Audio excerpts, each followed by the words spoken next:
The words conspiracy theory sound like a verdict, don't they? Like an intellectual death sentence. When someone's labeled a conspiracy theorist, it's over. Their credibility is destroyed, their arguments dismissed without consideration, their concerns laughed off as paranoia or delusion. We use the phrase to shut down conversation, to signal that someone has crossed the line from rational skepticism into irrational fantasy. But here's the uncomfortable truth. In the history of the United States, there are documented cases where the conspiracy theorists were right, where people who were mocked, dismissed, and called crazy turned out to be telling the truth, where the paranoid fantasies were actually accurate descriptions of reality, where the government really was doing the terrible things that seemed too evil, too coordinated, too implausible to be true. And often, the government eventually admitted it. Sometimes decades later, after the people who raised the alarm were discredited, silenced, or dead. After documents were declassified. After journalists uncovered evidence. After whistleblowers came forward. After enough time had passed that accountability was impossible and the perpetrators had retired, died, or escaped consequences. These aren't fringe theories from internet forums.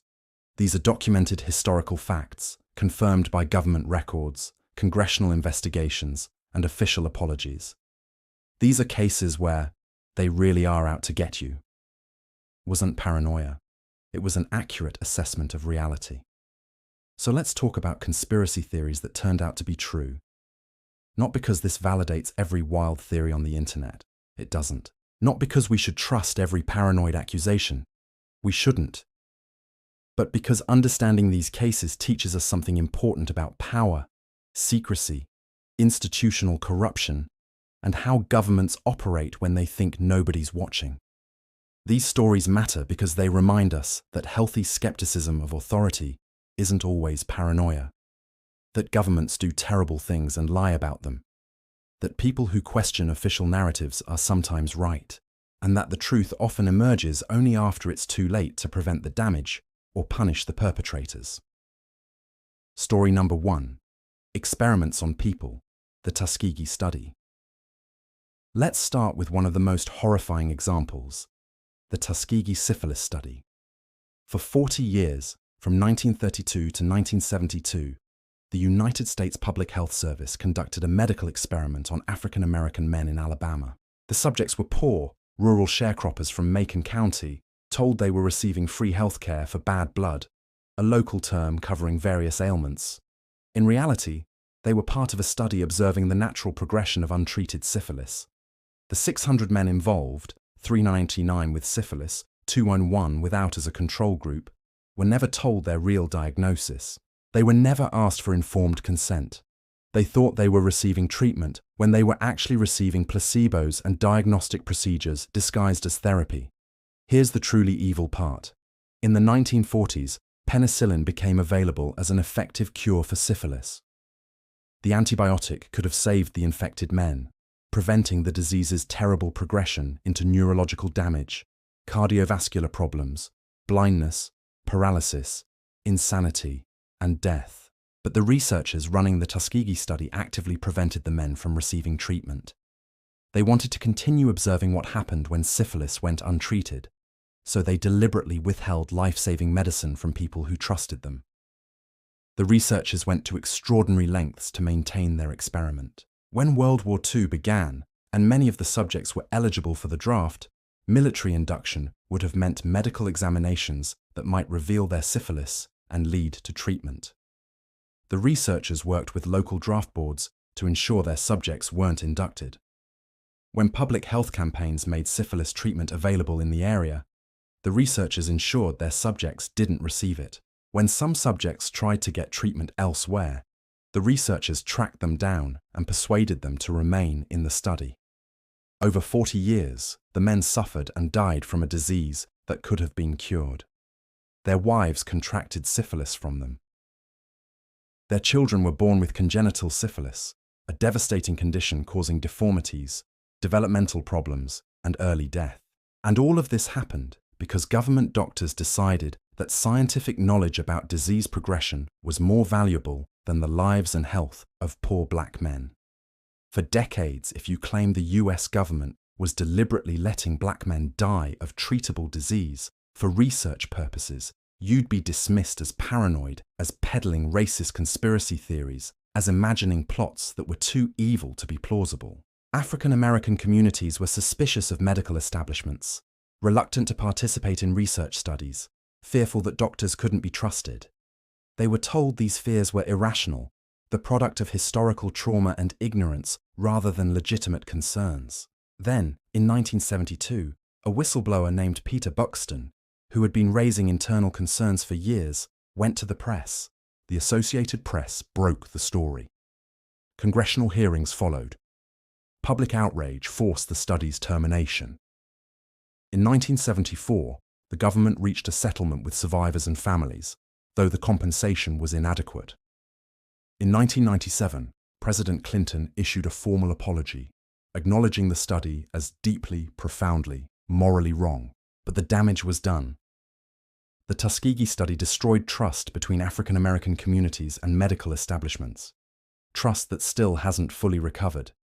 It validated suspicions that had been dismissed as paranoia. It proved that yes, the government really would conduct horrific medical experiments on vulnerable populations. Yes, doctors really would prioritize research over patients' welfare. Yes, institutional racism really was that bad. And Tuskegee wasn't unique. It was just the most notorious example that became public. There were other unethical medical experiments, radiation experiments on prisoners and hospital patients, studies where mentally disabled children were deliberately infected with hepatitis, tests where soldiers were exposed to chemical weapons without informed consent. The conspiracy theorists who said they're experimenting on us weren't being paranoid. They were being accurate. The Tuskegee study teaches us several lessons. First, institutional authority doesn't guarantee ethical behavior. Sometimes institutions with prestigious reputations do monstrous things. Second, vulnerable populations are often targeted precisely because they lack power to resist or seek accountability. Third, official denials and dismissals of conspiracy theories don't prove anything. Authorities lie, especially when covering up wrongdoing. And fourth, the people dismissed as paranoid or delusional are sometimes the ones seeing reality most clearly. Story number 2. Surveillance of US citizens. For decades, if you suggested the US government was conducting mass surveillance of its own citizens, collecting phone records, reading emails, monitoring internet activity, tracking communications without warrants, you'd be called a paranoid conspiracy theorist. The government consistently denied such programs existed. Officials reassured the public that Americans' privacy rights were respected, that surveillance required warrants, and was narrowly targeted at legitimate threats. This all changed in June 2013 when a national security agency contractor named Edward Snowden leaked thousands of classified documents to journalists. The revelations were stunning in their scope and detail. The NSA was collecting phone records of millions of Verizon customers, all of them, not just suspected criminals or terrorists. The metadata included numbers called call duration and location information. This wasn't targeted surveillance of specific suspects. It was bulk collection of everyone's data. Through a program called PRISM, the NSA was collecting internet communications from major tech companies, Microsoft, Yahoo, Google, Facebook, Apple, and others. The agency had direct access to servers, allowing collection of emails, chat logs, stored data, file transfers, and social networking details. The NSA was intercepting communications flowing through internet backbone infrastructure, the fundamental networks carrying global internet traffic. They were literally tapping into the pipes carrying digital communications, collecting vast amounts of data as it flowed past. Intelligence agencies were circumventing encryption by various means, inserting vulnerabilities into encryption standards, obtaining master keys from companies, developing sophisticated methods to break or bypass encryption. The very tools designed to protect privacy were being deliberately weakened. The surveillance wasn't limited to foreigners or overseas communications. Despite legal restrictions on domestic surveillance, the NSA was collecting vast amounts of data on Americans' communications, exploiting legal loopholes and secret interpretations of the law that the public never knew existed. When these revelations became public, government officials initially denied them, then downplayed their significance, then defended them as necessary and legal, then gradually admitted the scope while arguing it was all justified by national security needs. The denials shifted and evolved as more documents were released and more details emerged, but the bottom line was clear. The conspiracy theorists who said they're watching everything we do online were essentially correct. The massive surveillance apparatus they imagined actually existed. The Orwellian nightmare of government agencies collecting vast databases of citizens' communications and activities was unparanoid fantasy. It was reality. What made this particularly disturbing was the deception. Government officials, including Director of National Intelligence James Clapper, had testified under oath to Congress that the NSA was not collecting data on millions of Americans. This was a lie. When confronted, Clapper admitted he'd given the least untruthful answer, essentially admitting he'd lied, but claiming he had to because the programs were classified. This revealed that even Congress, supposedly providing oversight, was being misled. The legal justifications were equally troubling.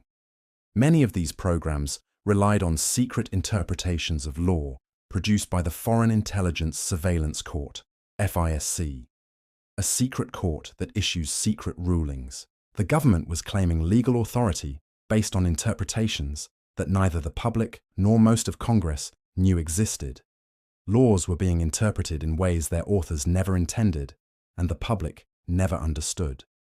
The response to these revelations was mixed. Some people were outraged at the scope of surveillance. Others defended it as necessary for counterterrorism. But regardless of your view on whether such surveillance is justified, the fact remained. People who were called paranoid conspiracy theorists for believing this surveillance existed turned out to be right. The surveillance revelations continue to have consequences. Trust in tech companies and government institutions declined. Privacy-protecting technologies became more popular. Legal and political debates about surveillance authorities continue. Edward Snowden remains in exile, unable to return to the US without facing prosecution. And the surveillance programs, while somewhat reformed, largely continue in modified forms. The lesson here is clear. Governments can and do conduct mass surveillance when they have the technical capability and believe they can get away with it. Legal restrictions and oversight are often inadequate. Official denials mean little. And technologies that enable surveillance will be used for surveillance, regardless of what authorities publicly claim. Story number 3. Secret CIA operations. For decades during the Cold War, people who claimed the CIA was overthrowing foreign governments, supporting military coups, and interfering in other countries' internal affairs were dismissed as spreading Soviet propaganda or anti-American conspiracy theories.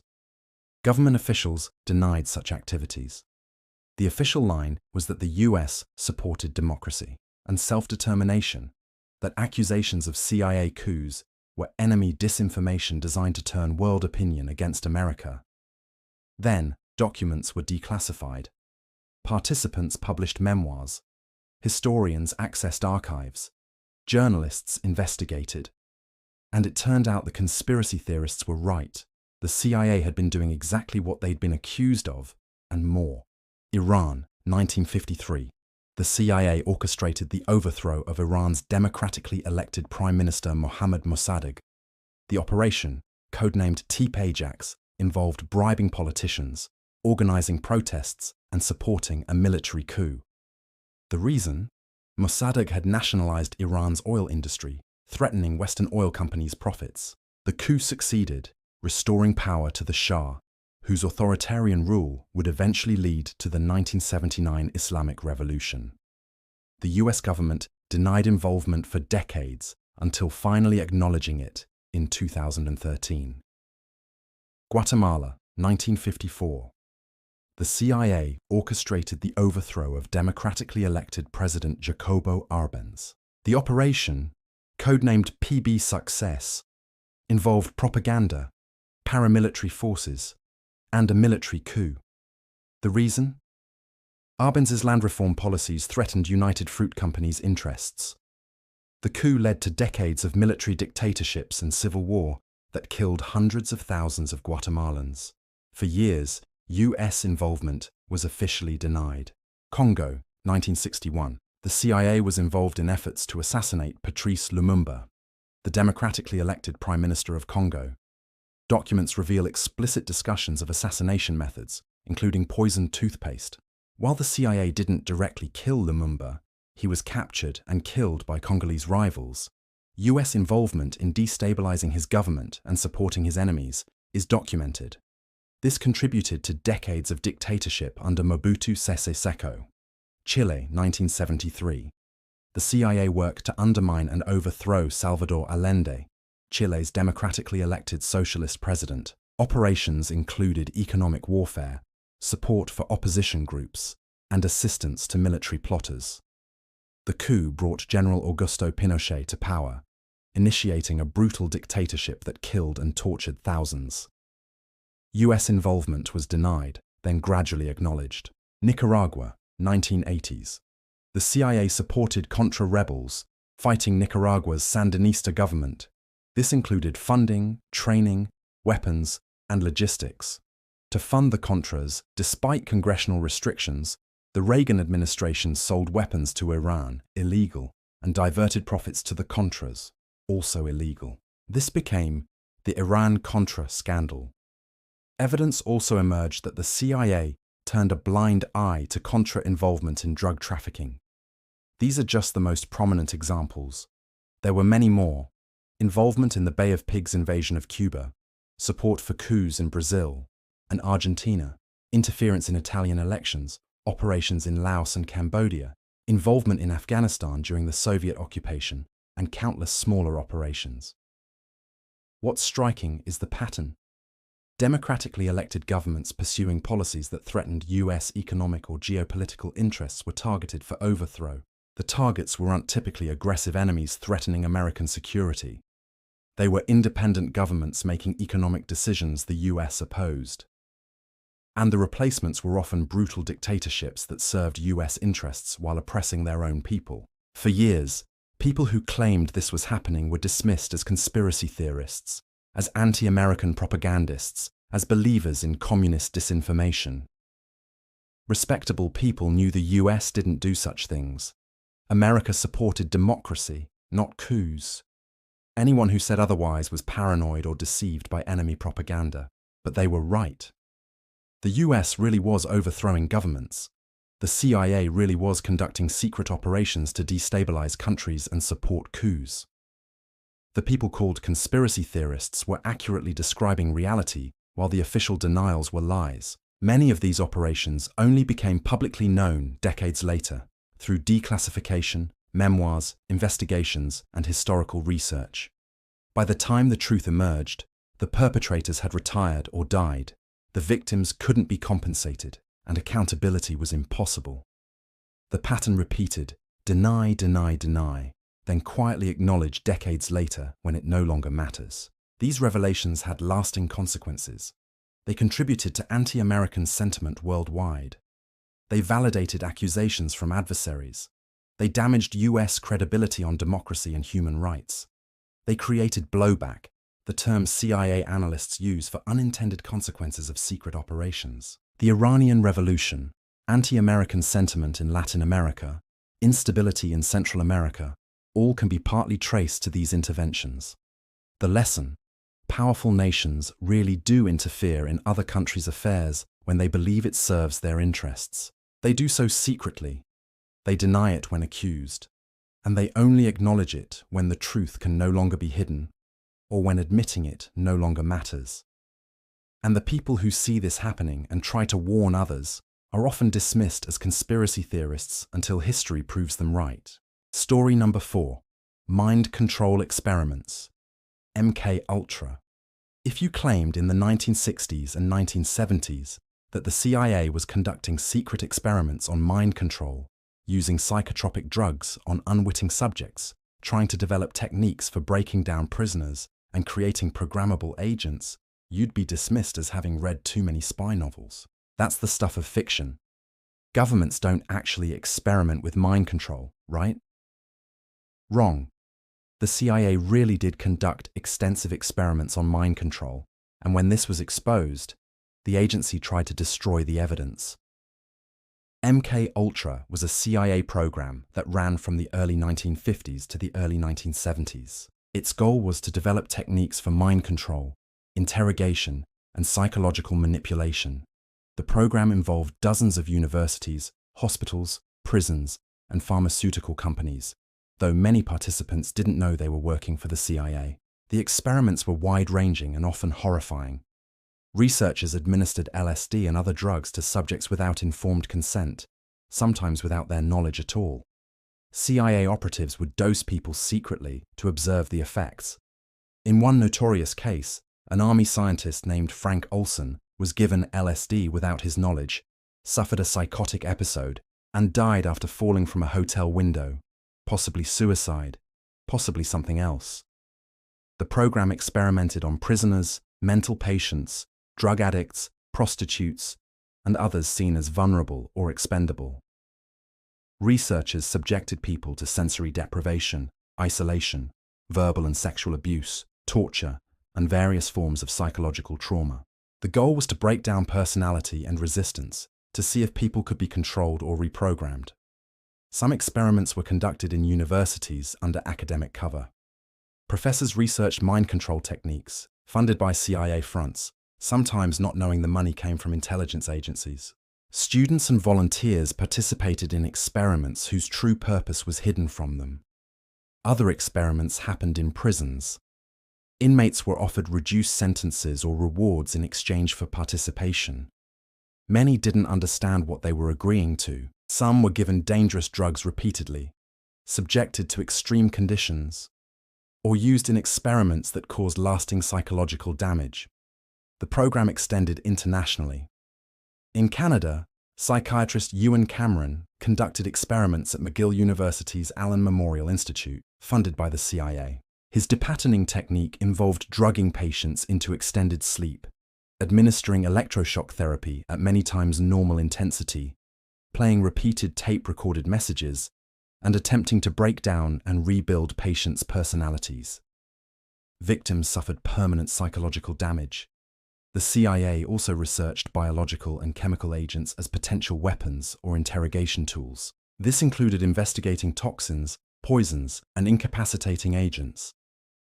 The program developed various devices and techniques for covert administration of drugs, including aerosol sprays, skin-absorbing compounds, and concealed injection devices. For years, this was all secret. When rumors of mind control experiments emerged, they were dismissed as conspiracy theories, as paranoid fantasies about government power. Surely the CIA wouldn't conduct such unethical experiments on unwitting subjects. That's the sort of thing Nazi doctors did, not American intelligence agencies. People who claimed otherwise were dismissed as cranks. Then, in 1975, congressional investigations into intelligence abuses began uncovering evidence. The Church Committee, investigating illegal intelligence activities, discovered MKUltra's existence. The CIA was forced to acknowledge the program, though the agency's director had ordered most MKUltra records destroyed in 1973 before they could be subpoenaed. Only a relatively small number of documents survived, having been misfiled in budget records. Even with limited documentation, what emerged was shocking enough. Congressional testimony revealed the scope of the experiments, the lack of oversight, the targeting of vulnerable subjects, and the disregard for medical ethics and legal constraints. The CIA admitted the program existed, but claimed it had ended, and that such experiments would never be repeated. The revelations sparked public outrage, lawsuits from victims, and renewed skepticism of government assurances. People who'd been dismissed as paranoid for suggesting the CIA experimented with mind control were vindicated. The conspiracy theory was true. MKUltra has lasting legacy beyond the program itself. It created a template for conspiracy theories about government mind control. Many subsequent theories, including those about Manchurian candidates, programmed assassins, and government manipulation, reference MKUltra as evidence that such things are possible. Some of these theories are baseless speculation, but the existence of MKUltra means they can't be dismissed solely on the grounds that governments don't do such things, because at least once the US government did. The program also contributed to broader distrust of government institutions and skepticism about official denials. If the CIA would conduct such experiments and lie about them for decades, what else might they be doing? If university researchers could be unwittingly co-opted into secret programs, how can we trust institutional science?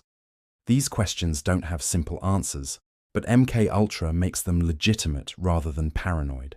Story number 5. Surveillance of activists and politicians. In the 1950s, 60s and 70s, civil rights activists, anti-war protesters, and various political dissidents claimed they were under surveillance by the FBI. They said their phones were tapped, their mail was opened, their meetings were infiltrated, and they were being harassed and intimidated by federal agents. Government officials dismissed these claims as paranoia, as excuses for unlawful behavior, as attempts to evade law enforcement by crying persecution. But the activists were right. The FBI was conducting massive surveillance and disruption operations against political activists, and the scope was breathtaking in its abuse of power. The most notorious program was COINTELPRO, an acronym for Counterintelligence Program. Started in 1956 and continuing until exposed in 1971, COINTELPRO involved systematic surveillance, infiltration, disruption, and harassment of political organizations and individuals deemed subversive or dangerous by FBI Director J. Edgar Hoover. Targets included civil rights leaders, anti-war activists, socialist and communist organizations, black nationalist groups, the American Indian movement, feminist groups, and many others. The FBI's criteria for targeting were broad and politically motivated. Basically, any group or individual that challenged the political status quo or criticized government policy could become a target. The FBI's campaign against Martin Luther King Jr. is particularly notorious and well documented. The Bureau conducted extensive surveillance, including wiretaps and bugs in hotel rooms. Agents recorded King's private conversations and extramarital affairs. The FBI attempted to use this information to blackmail King into abandoning civil rights activism. In one horrifying case, the FBI sent King an anonymous letter, along with incriminating recordings, implying he should commit suicide before his alleged moral failings were exposed publicly. Think about that. The FBI, supposedly a law enforcement agency, tried to pressure America's most prominent civil rights leader into killing himself to prevent embarrassment. This wasn't law enforcement. This was political persecution using government power.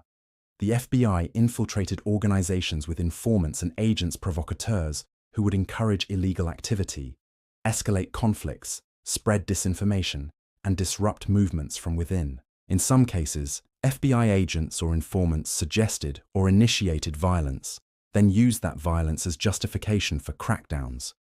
The Bureau worked to turn members against each other through fabricated letters and documents designed to create suspicion and conflict.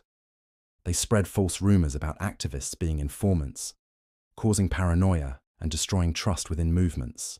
They sent forged communications to create disputes between organizations and leaders.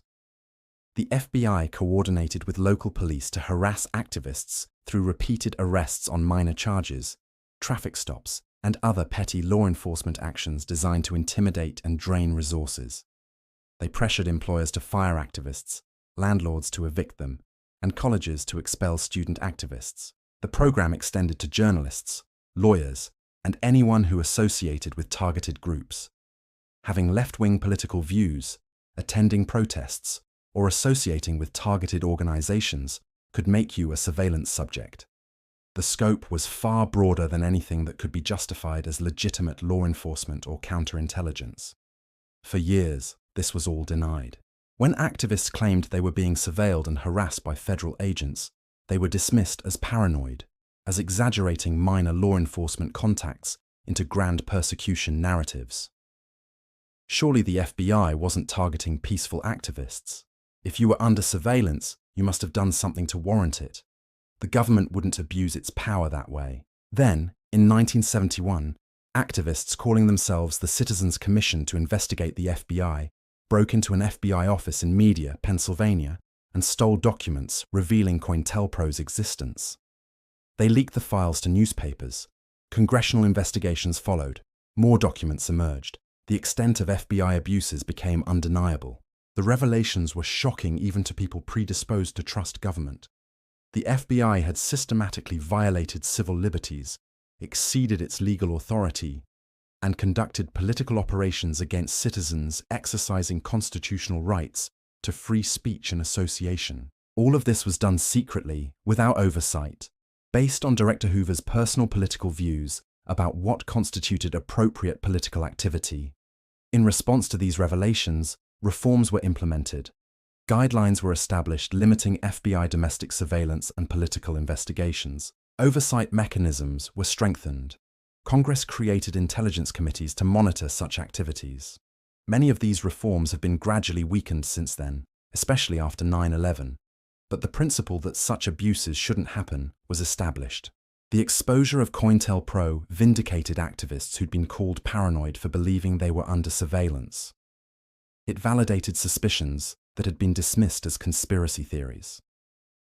It proved that yes, the FBI really was targeting political activists for their beliefs and speech rather than any criminal activity. The conspiracy theorists were right. This has lasting implications for how we evaluate claims of government surveillance and harassment. When activists today claim they're being surveilled or targeted, we can't dismiss this as paranoia or self-importance. History shows governments really do conduct such operations. Official denials don't prove much, and the people who see what's happening and try to warn others are sometimes accurately describing reality rather than imagining persecution. So what do we learn from all these cases where conspiracy theories turned out to be true? First, and most obviously, that some conspiracy theories are actually accurate descriptions of reality. The Tuskegee study happened. Mass surveillance exists. The CIA overthrew governments. MKUltra was real.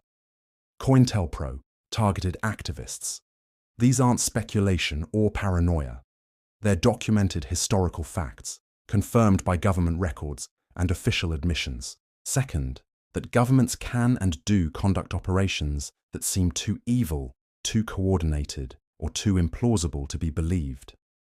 The scope of these programs, 40 years of medical experiments on black men, mass surveillance of millions of people, mind control experiments on unwitting subjects, systematic harassment of peaceful activists, would have seemed like paranoid fantasy if someone described them in advance. But they all happened. Third, that official denials mean very little. In every case discussed here, government officials consistently denied the activities when accused. They called critics conspiracy theorists, paranoid, anti-American, spreaders of enemy propaganda. They testified to Congress that these programs didn't exist.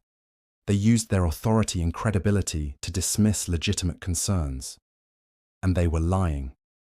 Fourth, that the truth often emerges only decades later, when it's too late for accountability. The Tuskegee study was exposed after 40 years. MKUltra was revealed only after records were ordered destroyed.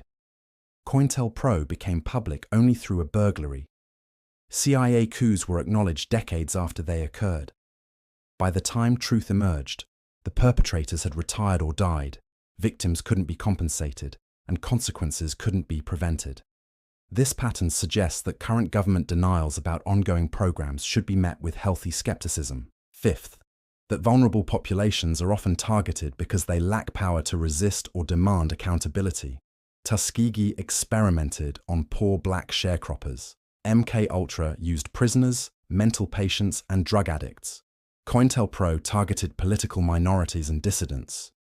The powerful don't subject themselves to such treatment. They subject the powerless to it.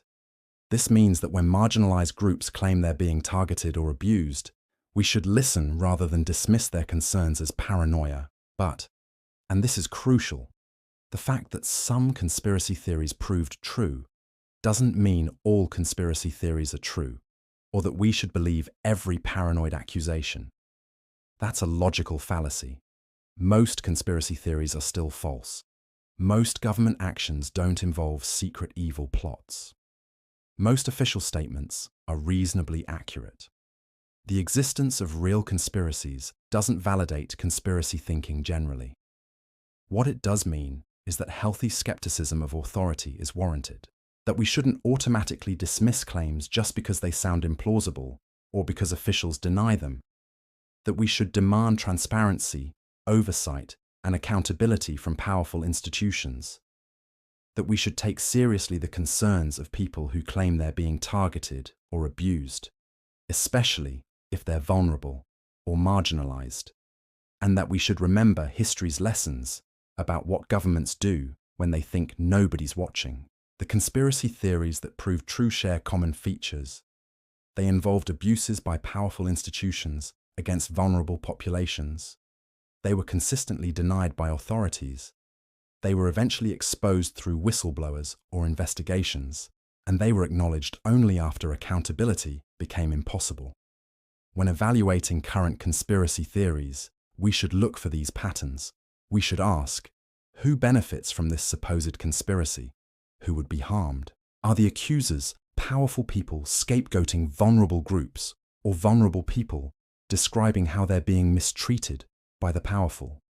Is the theory being promoted by credible whistleblowers with evidence, or by anonymous internet sources making unfalsifiable claims? Does the theory explain observable facts better than conventional explanations, or does it require increasingly elaborate assumptions? These distinctions matter. The conspiracy theories that proved true were fundamentally about powerful institutions abusing vulnerable people and lying about it, which happens and should be taken seriously. Many false conspiracy theories invert this, blaming vulnerable groups for society's problems or attributing implausible power to marginal actors, which deserves skepticism. The ultimate lesson is nuanced. Governments and powerful institutions do terrible things in secret and lie about them. This is documented historical fact, not paranoia. But this doesn't mean every conspiracy theory is true or that we should distrust all institutions indiscriminately. It means we need informed skepticism, critical thinking, demand for evidence, and insistence on transparency and accountability. The conspiracy theories that proved true did so because evidence emerged, whistleblowers came forward, documents were uncovered, and investigations occurred. They were eventually confirmed by the same standards of evidence we apply to any historical claim. They weren't proven true by intuition, by pattern recognition, by connecting dots, or by assuming the worst. They were proven true by evidence. So when someone presents a conspiracy theory, we should neither automatically dismiss it as paranoia nor automatically accept it as truth. We should ask for evidence, evaluate claims critically, consider alternative explanations, and remain open to being proven wrong. That's the middle path between naive trust and paranoid suspicion. The path of rational skepticism informed by historical awareness. Because history teaches us that governments really do engage in conspiracies. They really do conduct secret programs that abuse people. They really do lie about it when accused, and the truth really does eventually emerge, though often too late to prevent harm or punish perpetrators. These are uncomfortable truths, but they're truths nonetheless. The people who warned us about Tuskegee, mass surveillance, CIA coups, MKUltra, and COINTELPRO were initially dismissed as conspiracy theorists. They were mocked, marginalized, and ignored. They were right. And that should teach us humility about dismissing people too quickly, trusting authority too readily, and assuming that implausible-sounding claims must be false. Sometimes the conspiracy theorists are right. Sometimes the paranoid are the ones seeing clearly. Sometimes the truth really is stranger, more disturbing, and more terrible than fiction. And sometimes, years later, the government admits it. Usually too late. Usually without consequences. But eventually, the truth comes out. That's the real lesson here. Not that all conspiracy theories are true, but that some are, and we can't always tell which ones in real time. All we can do is demand evidence, insist on accountability, protect whistleblowers, maintain healthy skepticism, and remember that power corrupts, and absolute power corrupts absolutely. If we forget that lesson, if we trust too readily, or dismiss too quickly, We'll be vulnerable to the next Tuskegee, the next COINTELPRO, the next MK Ultra, because there will be a next one. There always is. Power and secrecy are a dangerous combination. The powerful always believe they can keep secrets forever, that their actions are justified by circumstances, that the ends justify the means, that accountability won't catch up with them. And sometimes they're right. They retire peacefully, their crimes unacknowledged. But sometimes the truth emerges. And when it does, the people who tried to warn us, who we dismissed as conspiracy theorists, turn out to have been right all along. We owe it to them and to ourselves to listen more carefully, think more critically, and demand more accountability from those who wield power over our lives. That's what these conspiracy theories that prove true teach us. That's the uncomfortable wisdom history offers, if we're willing to accept it.